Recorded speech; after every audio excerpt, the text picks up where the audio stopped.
दोस्तों, भारत और पाकिस्तान के बीच बड़ी इस टेंशन के बीच भारत के कुछ ऐसे पड़ोसी देश भी हैं जो कि भारत के साथ रहने का केवल दिखावा कर रहे हैं, परंतु इनका असली मकसद यह है कि भारत पाकिस्तान के लड़ाई में जैसे ही भारत कमज़ोर होता है तो ये अपना असली चेहरा दिखाएंगे और भारत की कुछ ज़मीन के ऊपर कब्जा करने का प्रयास भी कर सकते हैं। और यही असली चेहरा बांग्लादेश का भी सबके सामने निकल के आ चुका है। दरअसल अभी मोहम्मद यूनुस का एक बयान काफ़ी ज़्यादा वायरल हो रहा था, जिसमें उसने बोला था कि हम भारत के नॉर्थ ईस्ट के राज्यों के एकमात्र गार्जियन हैं, परंतु फिर इसके पश्चात मोहम्मद यूनुस ने इस बयान को लेकर सफाई दी कि मैं भारत के राज्यों को एकीकृत करने की बात कर रहा था, मैं उनके ऊपर कब्जे की बात नहीं कर रहा था, क्योंकि मैं कोई सेना का जनरल नहीं हूं। पर आज बांग्लादेश की दिल की बात जुबान के ऊपर आ ही चुकी है,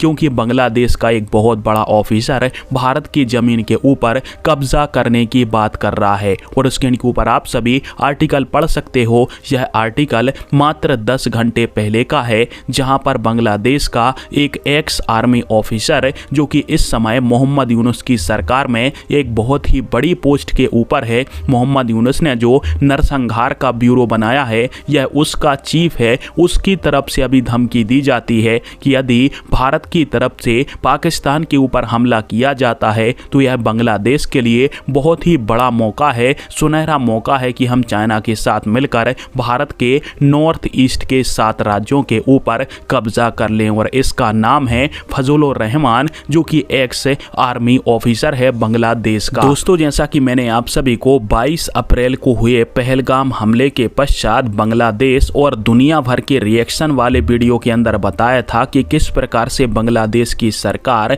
इस आतंकवादी हमले को लेकर केवल मुंह पर दिखाने के लिए निंदा कर रही है, परंतु असल में इनके मन में बहुत बड़ा पाप चल रहा है और ये भी मौके की तलाश में ही बैठे हैं कि भारत और पाकिस्तान का युद्ध हो, भारत कैसे करके कमजोर पड़े और ये अपना असली चेहरा दिखाएं और भारत की जमीन पर कब्जा करने का फिर इनका जो प्लान है वो एक्टिवेट हो जाए। और आज यह बात बिल्कुल सत्य साबित हो चुकी है और भारत को सबसे पहले अब यह करना चाहिए कि पहले सांप का फल को चलने से पहले ये जो 2-4 सपोले हैं हमारे आसपास, उनको सबसे पहले निपटाना चाहिए, क्योंकि ये भारत के कमजोर पड़ने की स्थिति में या फिर किसी भी गंभीर परिस्थिति के अंदर भारत के साथ दगा जरूर करेंगे। खैर, आप सभी का इसके ऊपर क्या कहना है और क्या भारत सरकार को पाकिस्तान से पहले बांग्लादेश को निपटाना चाहिए? नीचे कमेंट करके जरूर बताएं। जय हिंद, वंदे मातरम।